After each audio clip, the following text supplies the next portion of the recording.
Welcome to Extreme Desire.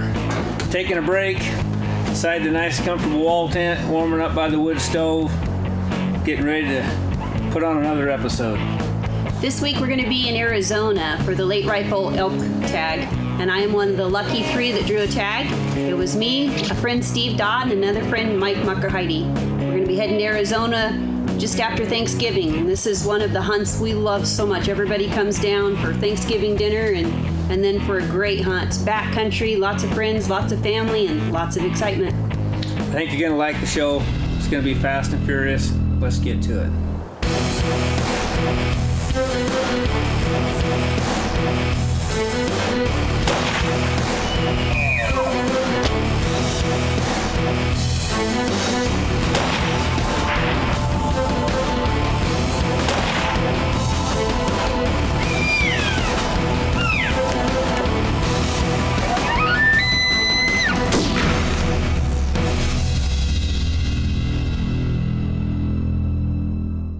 After a 20-hour drive, we're at camp, get everything set up, good times, good laughs, couple days scouting.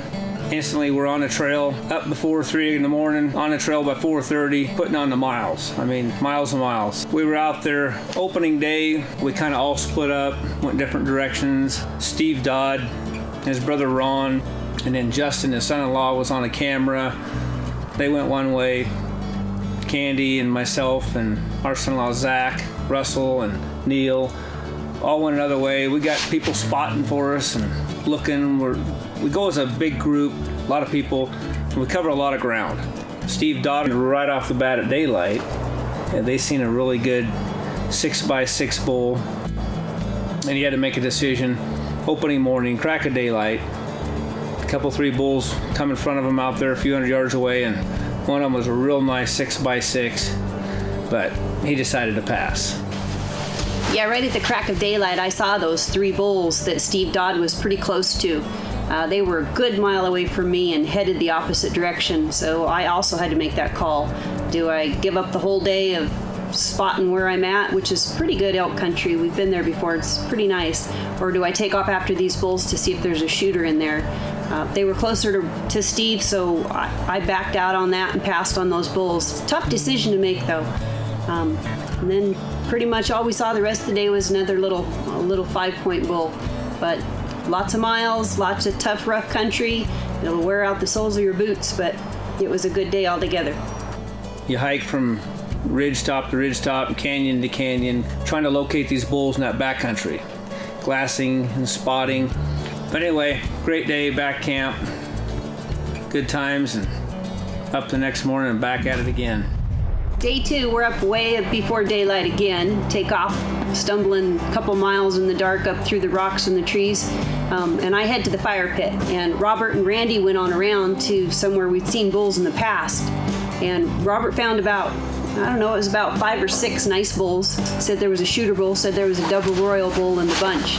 Okay, here we go again. We're on our way to about 7 or 8 bulls feeding. Yeah, there was actually a couple of shooter bulls in that group. Like I say, there's one that Robert had a split royal. I hadn't seen this bull yet, but so we worked down, Candy and Zach and Neil and our grandson Dylan. We all worked down this ridge trying to locate this group of bulls while Robert was down below them. All of a sudden, Robert says the elk are up and moving, and they have split. So there's 3 elk. We can hear rattling and running, so we run down over the hill. Now we're in kind of a hurried situation, which is never a good deal. So we're grabbing Candy and we're jerking her this way and jerking her that way and trying to set her up here and set her up there. She thinks we've lost our minds because everybody's excited.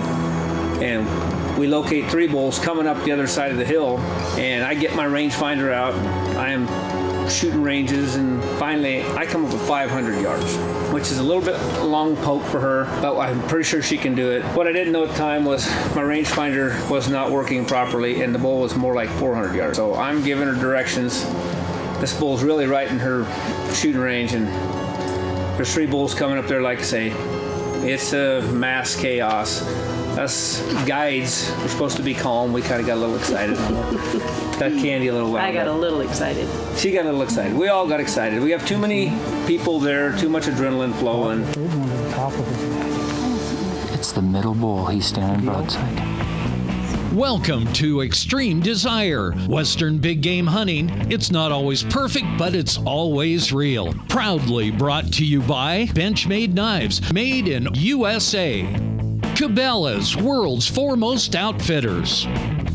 Coast Products, professional tools for the outdoors. Hanwag Boots, outdoor footwear since 1921. And Kafaru International, gear for life. Free range, public lands, Western big game hunting. It's our extreme desire.